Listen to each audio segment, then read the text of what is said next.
सलाम सामीन।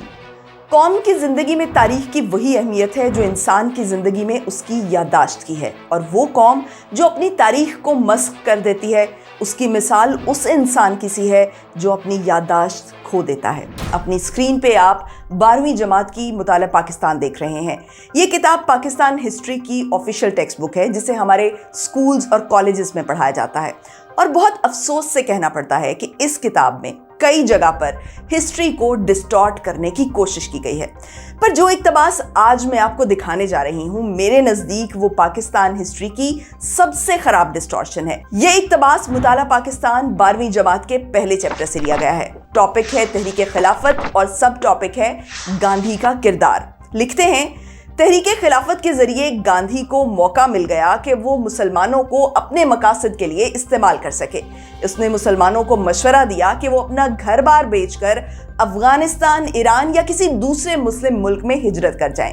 मुसलमान रहनुमा गांधी की साजिश को समझ न सके और उसकी बातों में आकर ऐसे कदम उठाए कि मुसलमानों की इकोनॉमी, एजुकेशन और समाजी हालत पर बहुत बुरा असर पड़ा। लाखों मुसलमान अपना सब कुछ बेचकर अफगानिस्तान की तरफ हिजरत की गर्ज से चल पड़े, लेकिन अफगान रूलर ने उन्हें अफगानिस्तान के अंदर दाखिल होने की इजाज़त न दी। मजबूरन मुसलमान वापस आए और यहाँ बर्बादी, भूख और बदहाली उनकी मुंतज़िर थी। बेपनाह नुकसान उठाने के बाद मुसलमानों की आंखें खुली और उन्हें गांधी का असल चेहरा पहचानने का मौका मिला। जिस बर्बादी का इस इक्तबास में जिक्र किया गया उसे हिजरत मूवमेंट कहते हैं। ये वाकया सन 1920 की गर्मियों का है। हिजरत दरअसल एक इस्लामिक कॉन्सेप्ट है। इस्लामी फिका के मुताबिक कंट्रीज को 3 पॉलिटिकल कैटेगरीज में डिवाइड किया जाता है। पहली कैटेगरी के मुल्क दारुल इस्लाम कहलाते हैं, यानी ऐसे मुल्क जहां इस्लामी हुकूमत कायम हो। सेकेंड कैटेगरी दारुल अमान की है, यानी ऐसा मुल्क जहां हुकूमत तो गैर मुस्लिम हो लेकिन वहां मुसलमान पीसफुली रह सकते हो। और तीसरी कैटेगरी है दारुल हरब या लैंड ऑफ वॉर की, यानी ऐसा मुल्क जहां मुसलमानों के लिए पीसफुली रहना मुमकिन ना हो। और जब उलमा किसी मुल्क को दारुल हरब डिक्लेयर कर दें तो वहां के मुसलमानों का मजहबी फरीजा बन जाता है कि या तो उसके खिलाफ जिहाद करें या फिर वहां से माइग्रेट कर जाएं, और इस माइग्रेशन को हिजरत कहा जाता है। वाकया यह है कि 1920 की गर्मियों में हिंदुस्तान को दारुल हरब डिक्लेयर कर दिया जाता है, यानी एक ऐसा मुल्क जहां के मुसलमानों पर हिजरत फर्ज हो गई है। लाखों मुसलमान हिंदुस्तान से हिजरत करने निकल पड़ते हैं और बर्बाद हो जाते हैं। ये मुहाजिरीन ज़्यादातर गरीब लोग थे जो मजहबी जज्बे से सरशार थे और अपनी दानिस्त में खुदा की राह में हिजरत का अजीम फरीज़ा सरअंजाम दे रहे थे, लेकिन उन्हें ये इल्म नहीं था कि उन्हें बेवकूफ़ बनाया जा रहा है। पाक स्टडीज़ के मुताबिक इन मुसलमानों को बेवकूफ़ बनाने वाले गांधी थे, जिनके कहने पर मुसलमान हिजरत करने निकल खड़े हुए। हिजरत जो कि एक प्योरली इस्लामिक कॉन्सेप्ट है और गांधी जो एक हिंदू हैं। सोचिए, क्या ये मुमकिन है कि किसी नॉन मुस्लिम के कहने पर मुसलमानों पे हिजरत फर्ज हो जाए और वो ऐसा कठिन फरीज़ा सरअंजाम देने पर आमादा भी हो जाएं? ना ऐसा पॉसिबल है और ना ऐसा हुआ। पाक स्टडीज का ये क्लेम महज हिस्ट्री की डिस्टॉर्शन है। हिजरत मूवमेंट के डिजास्टर की असल हकीकत क्या है? हिंदुस्तान को दारुल हरब किसने और क्यों डिक्लेयर किया, और ऐसा करने वालों की गलती को छुपाया क्यों गया? आइए तफसील से समझते हैं। जिस जमाने की हम बात कर रहे हैं उस वक्त तुर्की की ऑटोमन एम्पायर इस्लामी दुनिया की सबसे बड़ी स्टेट थी। मुसलमानों के मुकद्दस शहर मक्का, मदीना, यरूशलेम और करबला उस्मानियों के कंट्रोल में थे। दुनिया भर में बहुत से मुसलमान उस्मानी सुल्तान को अपना खलीफा मानते थे, ऑल्दो ये खिलाफत महज एक नॉमिनल डेजिग्नेशन थी। पर जब 19th सेंचुरी में ऑटोमन एम्पायर कमज़ोर पड़ने लगी तो खलीफा ने अपनी सिंबॉलिक पोजीशन को यूज़ करने का फैसला किया और पैन इस्लामिज़म का प्रचार करना शुरू किया।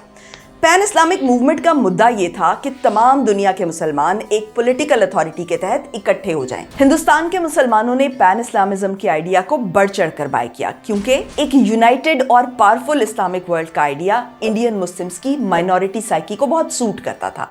सेकेंडली, ये कॉन्सेप्ट उनके गैर हकीकी हिस्टोरिकल आइडियल्स के भी बहुत करीब था। लेकिन सबसे अहम वजह, खिलाफत सेंटिमेंट मजहबी उलमा के लिए एक पॉलिटिकल स्पेस क्रिएट करता था। ये उलमा गदर के बाद हिंदुस्तान की सियासत से बाहर हो गए थे। सर सैयद की मॉडर्न एजुकेशन की पॉलिसी की मुखालिफत ने उन्हें उनके मदरसों तक महदूद कर दिया था। उनका ज़्यादा वक्त एक दूसरे के साथ फ़िरका वाराना तनाज़ों में गुजरता था और यही वजह है कि पाकिस्तान के बेशतर फ़िरके उसी दौर की पैदावार हैं। पैन इस्लामिक खिलाफत सेंटिमेंट इन उलमा के लिए एक सुनहरी मौका था जिसके ज़रिए वो हिंदुस्तान की सियासत में वापस आ सकते थे और उन्होंने ये मौका ज़ाया नहीं किया। तुर्की की खिलाफत को इन उलमा ने ऐसे मुकद्दस बना दिया कि पब्लिक ने उस्मानी खिलाफत को इस्लाम के बुनियादी कैनन्स में शुमार करना शुरू कर दिया। उस्मानियों के साथ इंडियन मुस्लिम्स की रिलीजियस अटैचमेंट कितनी शदीद थी, इसका अंदाज़ा खिलाफत मूवमेंट के मेन लीडर मोहम्मद अली जौहर के इन अल्फाज से लगाया जा सकता है। तुर्की के खलीफा पैगंबर इस्लाम के जानशीन हैं और हमारे लिए अमीरुल मोमिनीन का दर्जा रखते हैं और खिलाफत हमारे मजहब में ऐसी ही अहम है जैसे कि कुरान। लेकिन जौहर का ये दावा दरअसल इस्लाम की गलत तशरीह था। तुर्की की खिलाफत ट्रेडिशन जितनी भी कदीम सही, लेकिन एक वाहिद आलमगीर मुसलमान खलीफा की बैत ना इस्लाम के बुनियादी उसूलों में से है और ना ही तारीख से साबित है। उस्मानी खिलाफत मुसलमानों के लिए कल्चरल प्राइड जरूर था, बिल्कुल ऐसे जैसे हम मोहम्मद बिन कासिम और सलाहुद्दीन अय्यूबी को सेलिब्रेट करते हैं। लेकिन उस जमाने के हिंदुस्तानी उलमा ने उस्मानी खलीफा के तकद्दुस को इस्लाम का रुकन आज़म बना दिया। बकौल जौहर खलीफा वक्त खुदा के एजेंट और वाइसराय हैं ताकि खुदा की इबादत को राइज करें और गैर अल्लाह की गुलामी से आज़ाद करवाएं और अल्लाह की गुलामी में लाएं। खलीफा की खातिर अवाम से जानो माल की अनगिनत कुर्बानियां ली गईं, लेकिन ये सब कुर्बानियां किस कदर बेमानी थी इसका अंदाज़ा इस बात से लगाया जा सकता है कि उस्मानी खिलाफत का खात्मा बरतानिया ने नहीं बल्कि खुद तुर्कों ने किया था और आज खिलाफत का खात्मा हुए 100 बरस हो गए और किसी मुसलमान की मुसलमानियत में कोई फ़र्क नहीं पड़ा और इन 100 बरसों में सिवाय टेररिस्ट ऑर्गेनाइजेशंस के किसी भी इस्लामी मुल्क के हुक्मरान ने मुसलमानों के आलमगीर खलीफा होने का दावा नहीं किया। बहरतौर पैन इस्लामिज्म की स्ट्रेटेजी भी तुर्की के डाउनफॉल को नहीं रोक सकी। 1911 में तराबलस की जंग हुई जिसमें लीबिया उस्मानियों के हाथ से निकलकर इटली के कब्जे में आ गया। तराबलस जंग के फौरन बाद बल्कान वॉर्स शुरू हो गईं, जिसके नतीजे में यूनान, बल्गारिया, सर्बिया और मॉन्टेनेग्रो तुर्की से अलग हो गए। 1914 में फर्स्ट वर्ल्ड वॉर शुरू हो गई। जंग में तुर्की ने बरतानिया और एलाइड पावर्स के खिलाफ जर्मनी का साथ दिया। तुर्की को शिकस्त हुई और अब ऐसा लगने लगा कि बरतानिया और एलाइड पावर्स टर्किश एम्पायर को डिवाइड करके खिलाफत का खात्मा करने जा रहे हैं। इस सूरत हाल ने हिंदुस्तान के मुसलमानों को शदीद मुश्तिल कर दिया। अप्रैल 1919 में जौहर ने वाइसराय को एक खत लिखा कि अगर ब्रिटिश और उनके एलाइज ने तुर्की के साथ जो जंग हार चुका है ठीक बर्ताव नहीं किया तो हिंदुस्तानी मुसलमानों को या तो ब्रिटिश राज के साथ जिहाद करना पड़ेगा या फिर इंडिया से हिजरत करना पड़ेगी जो अब नापाक हो चुका है, क्योंकि इस पर एक ऐसी पावर रूल कर रही है जिसने इस्लाम के तकद्दुस को पामाल किया है। जुलाई 1919 में खिलाफत मूवमेंट का आगाज किया गया। खिलाफत मूवमेंट ने ब्रिटिश को प्रेशराइज करने के लिए मुल्क के तूलो अर्ज में जलसे किए और अवाम को एजिटेशन के लिए मोबिलाइज किया। खिलाफत कमेटी के एक वफ्द ने British prime minister Lloyd George से भी मुलाकात की और उनसे मुतालिबा किया कि मुसलमानों के रिलीजियस सेंटिमेंट को देखते हुए तुर्की की खिलाफत को ऑस्ट्रिया और जर्मनी की तरह ब्रेकअप नहीं किया जाए, लेकिन लॉयड जॉर्ज ने उनके मुतालबात को एंडोर्स नहीं किया। मई 1920 में तुर्की और एलाइड पावर्स के दरमियान तय पाने वाले मुआहदे की तफसीलात सामने आई। इस मुआहदे को ट्रीटी ऑफ सेवरे का नाम दिया गया। इस ट्रीटी के मुताबिक ऑटोमन एम्पायर को स्प्लिट कर दिया गया और अगरचे कि तुर्की की उस्मानी खिलाफत को खत्म नहीं किया गया, लेकिन उस्मानियों को उनकी तमाम कॉलोनीज से महरूम कर दिया गया। हिजाज यानी सऊदी अरब को इंडिपेंडेंट स्टेट डिक्लेयर कर दिया गया। सीरिया और लबनान फ्रांस को एलोकेट कर दिए गए, जबकि फलस्तीन और इराक को ब्रिटेन की निगरानी में दे दिया गया। यरूशलेम और करबला के मुकद्दस शहर भी ब्रिटिश प्रोटेक्टोरेट का हिस्सा बना दिए गए। हिंदुस्तानी मुसलमानों के लिए ये स्कीम नाकाबिले कबूल थी। ट्रीटी ऑफ सेवरे की तफसीलात सामने आते ही बहुत से उलमा ने सब कॉन्टिनेंट को दारुल हरब करार देकर मुसलमानों को अफगानिस्तान हिजरत करने का फतवा जारी कर दिया। इन उलमा में सबसे बड़ा नाम मौलाना अबुल कलाम आज़ाद का था। फतवे में मौलाना आज़ाद कहते हैं کہ عالمی जंग के बाद हिंदुस्तान के मुसलमानों के पास हिजरत के सिवा कोई और शरई ऑप्शन बाकी नहीं रही है। वो तमाम मुसलमान जो इस्लाम पर अमल करना चाहते हैं, उनके लिए ज़रूरी है कि हिंदुस्तान से हिजरत कर जाएं। अपने फतवे में मौलाना ने यह भी कहा कि हिजरत के प्रोसेस को प्लान्ड और ऑर्गेनाइज्ड होना चाहिए, जिसके लिए उन्होंने लोगों को उन उलमा के नाम भी सजेस्ट किए जो आज़ाद के साथ मिलकर हिजरत कैंपेन को ऑर्गेनाइज कर रहे थे। मुहाजिरीन को असिस्ट करने के लिए दिल्ली में एक सेंट्रल हिजरत ऑफिस एस्टैब्लिश किया गया, जिसकी ब्रांचेस मुल्क के मुख्तलिफ शहरों में कायम की गईं। बड़ी तादाद में आवाम ने इन ऑफिसेज में खुद को अफगानिस्तान हिजरत के लिए रजिस्टर करवाया। हिजरत की मंजिल अफगानिस्तान थी और ये कोई रैंडम फैसला नहीं था, बल्कि इसके पीछे अफगानिस्तान के अमीर अमानुल्लाह खान की एक सियासी चाल थी। चंद माह पहले ही तीसरी एंग्लो अफगान वॉर खत्म हुई थी, जिसके बाद से अफगानिस्तान और ब्रिटिश राज के दरमियान अमन मुज़ाकरात जारी थे।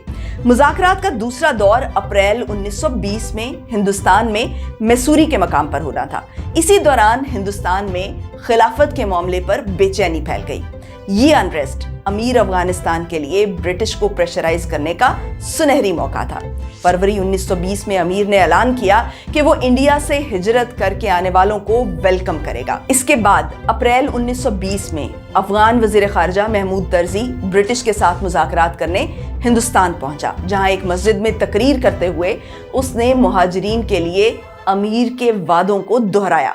लेकिन हिजरत को लेकर अफगान गवर्नमेंट अपने वादों में संजीदा नहीं थी, जैसा कि बाद में साबित भी हुआ। अफगानियों के वादे महज एक प्रोपेगेंडा स्टंट थे, जिसका मकसद पीस टॉक्स में अपनी बार्गेनिंग पोजीशन को मजबूत करना था। लेकिन इंडियन मुसलमान अफगानी प्रोपेगेंडा स्टंट को समझ नहीं सके और उन्हें यकीन हो गया कि अफगानिस्तान वाकई इस्लामी मकसद में उनके साथ है। उन्हीं दिनों दिल्ली में होने वाली खिलाफत वर्कर्स कॉन्फ्रेंस में अफगानियों के वादों को वेलकम किया गया और जिहाद और हिजरत की अहमियत को उजागर किया गया। मरकजी खिलाफत कमेटी ने भी प्रेस में अफगान अमीर की सपोर्ट की खूब पब्लिसिटी की। इसके साथ साथ हिजरत कैंपेन को प्रमोट करने के लिए एक प्रोपेगेंडा मुहिम लॉन्च की गई। बड़ी तादाद में पैम्फलेट्स बांटे गए, जिनमें हिजरत के फजाइल बयान किए जाते। मस्जिदों में जुमा की तकरीर के दौरान हिजरत को प्रमोट किया जाता। हिजरत की तबलीग के लिए मुल्क के तूलो अर्ज में जमातें रवाना की गईं। लोगों को बताया गया कि अफगानिस्तान में उन्हें रेड कारपेट रिसेप्शन मिलेगा, उन्हें वहां जमीनें अलॉट की जाएंगी। साथ ही साथ ये अफवाहें भी फैलाई गईं कि अंग्रेजों ने मक्का और मदीना पर कब्जा कर लिया है, काबा को तबाह कर दिया गया है और इंडिया में कुरान पढ़ने पर पाबंदी लगाई जा रही है। इस सब प्रोपेगेंडा से सादा लो आवाम बहुत मुतासिर हुए। बड़ी तादाद में लोग हिंदुस्तान के मुख्तलिफ सूबों से पेशावर पहुंचने लगे। पंजाब खिलाफत कमेटी की काउंटिंग के मुताबिक अगस्त 1920 तक मुहाजिरीन की तादाद 1,20,000 थी। मुहाजिरीन के इस इन्फ्लक्स ने अफगान गवर्नमेंट को परेशान कर दिया। 9 अगस्त 1920 को अमीर अफगानिस्तान ने एक फरमान के जरिए हिंदुस्तानी मुहाजिरीन के अफगानिस्तान दाखिले पर पाबंदी लगा दी, लेकिन उस वक्त तक 60,000 मुहाजिरीन अफगानिस्तान पहुंच चुके थे। बाकी मांदा मुहाजिर काफिलों को वापसी इख्तियार करना पड़ी। मजबूरन खिलाफत कमेटी ने भी अगस्त 1920 में हिजरत वेंचर को खत्म कर दिया। वो लोग जो अफगानिस्तान पहुंच गए थे, उनकी कहानियां और भी दर्दनाक हैं। अफगान गवर्नमेंट और पब्लिक ने इन मुहाजिरीन को बुरी तरह ट्रीट किया। मुहाजिरीन के काफिलों की मंजिल काबुल थी। काबुल में मुहाजिरीन को खेमों में रखा गया, लेकिन इन सब के लिए रिहाइश का इंतजाम नामुमकिन था। पर्दादार खवातीन खास तौर पर सख्त मुश्किलात में मुब्तला हुई। बाज बद अखलाक अफगानी उन पर आवाज़ें कसते और छेड़खानी करते। रोटी और खाना खरीदने के लिए इन मुहाजिरीन को घरेलू सामान तक बेचना पड़ा, जिसको अफगानियों ने आधे दाम में भी ना लिया। अफगानियों की तरफ से मुहाजिरीन की सख्त मुखालिफत हुई। मुल्की और गैर मुल्की का सवाल भी पैदा हुआ। काबुल में मुहाजिरीन की तादाद बढ़ी तो वहां के अफसरान ने ज़बरदस्ती उन्हें एक ऐसी जगह शिफ्ट करने का फैसला किया जो दलदली थी। मजबूरन मुहाजिरीन ने ईरान जाने का फैसला किया। जब इन लोगों का काफिला ईरान रवाना हुआ तो अफगानी सड़क के दोनों तरफ खड़े पुकार रहे थे, मारो इन हिंदुस्तानियों को, ये चोर हैं।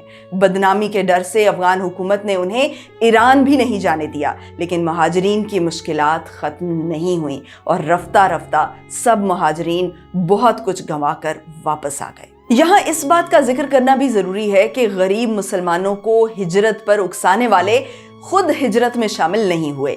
मौलाना अबुल कलाम आज़ाद के अपने फतवे के मुताबिक हिंदुस्तानी मुसलमानों के पास हिजरत के अलावा कोई शरई रास्ता नहीं बचा था, लेकिन ये वाहिद शरई रास्ता उन्होंने खुद इख्तियार नहीं किया। हिजरत के सबसे इन्फ्लुएंशियल प्रोपोनेंट्स मौलाना मोहम्मद अली जौहर और उनके भाई मौलाना शौकत अली थे। 16 जनवरी 1920 को दिल्ली के एक जलसे में तकरीर करते हुए जौहर ने कहा था कि हम दोनों भाइयों ने आपस में इकरार किया है कि अगर वो जमाना आ जाए जबकि हिंदुस्तान के मुसलमानों पर हिजरत फर्ज हो जाए तो चाहे मेरा बड़ा भाई हिंदुस्तान में रह जाए, लेकिन मैं यहाँ से हिजरत कर जाऊंगा। और इसी तरह मेरे बड़े भाई ने इकरार किया है कि चाहे छोटा भाई हिंदुस्तान में रह जाए मगर मैं पीछे न रहूंगा।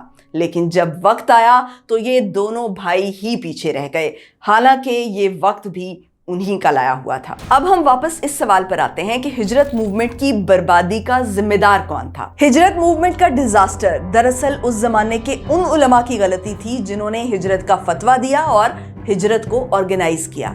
और अगर हम एक शख्स का नाम लें जिस पर इस बर्बादी का सबसे ज्यादा ब्लेम आता है तो वो है मौलाना अबुल कलाम आज़ाद। और इसके पीछे भी एक डार्क रियलिटी है, वो ये कि मौलाना आज़ाद चाहते थे कि उन्हें खलीफा के नुमाइंदे के तौर पर हिंदुस्तानी मुसलमानों का इमाम तस्लीम किया जाए। इमामत स्कीम मौलाना आज़ाद ने तीसरी खिलाफत कॉन्फ्रेंस में पेश की।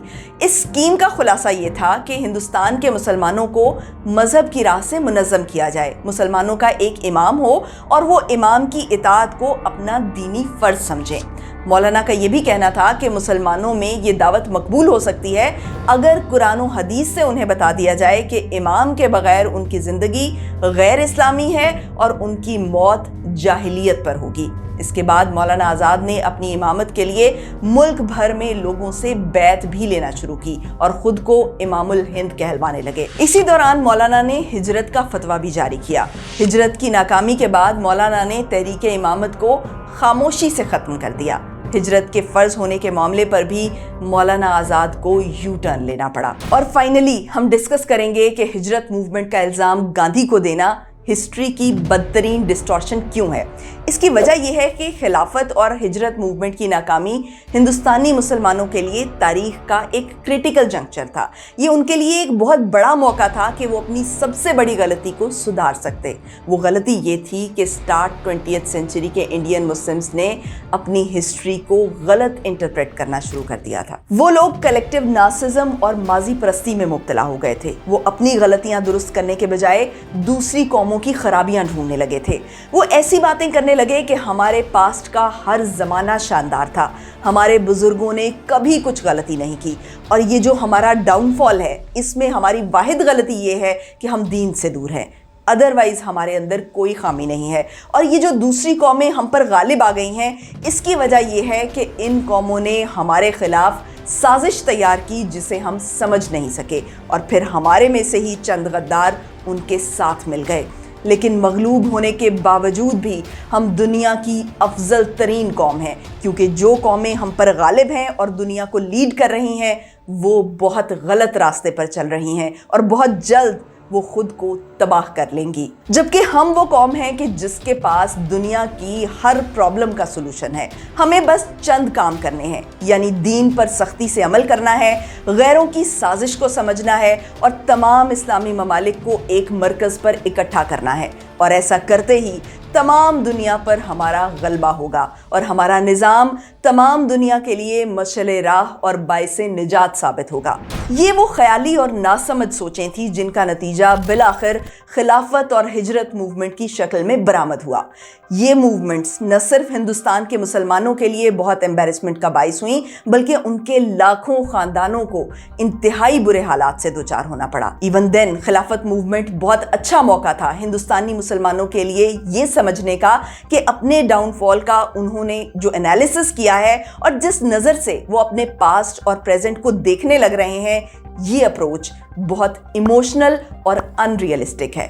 लेकिन खिलाफत मूवमेंट की तमाम गलती को गांधी जी की साजिश करार देकर उन्होंने अपने आप को ठीक करने का ये मौका भी गंवा दिया। तहरीके खिलाफत और तहरीके हिजरत का एक एक वाकया निहायत सबक आमोज है। यहाँ कदम कदम पर आपको एहसास होता है कि मजहब को लेकर हमारी कौम कितनी जज्बाती है और मजहब के नाम पर हमारे रहनुमा लोगों को किस तरह बेवकूफ़ बनाते रहे हैं और ये सिलसिला आज तक ख़त्म नहीं हुआ।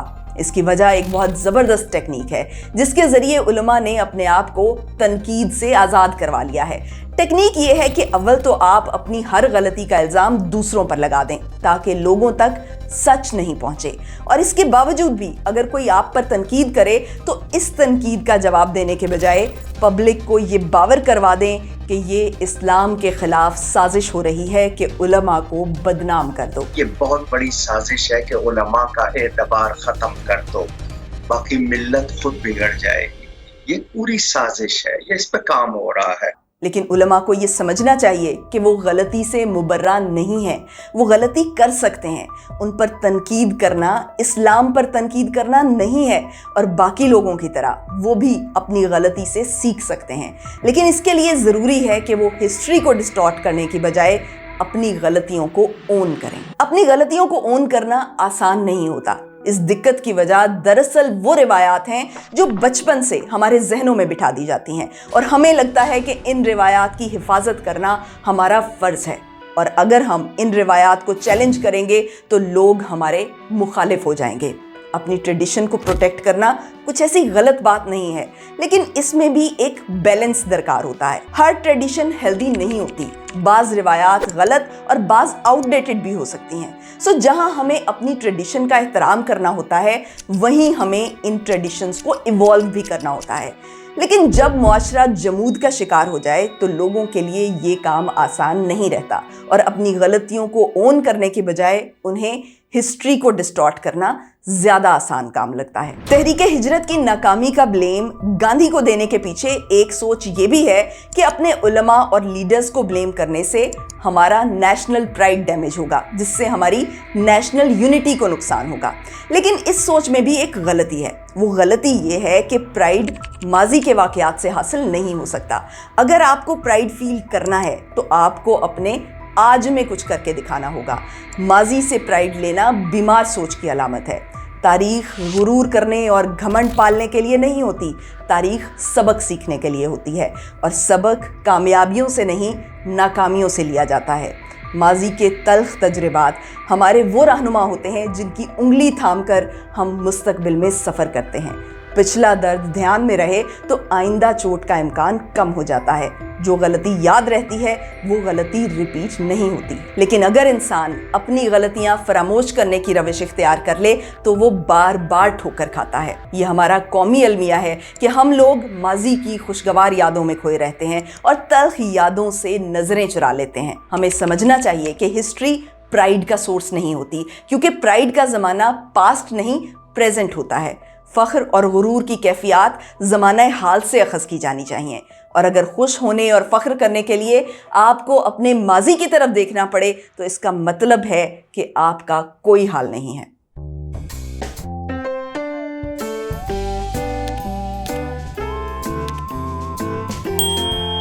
इस वीडियो के बारे में हमें अपनी राय से ज़रूर आगाह करें। बहुत बहुत शुक्रिया।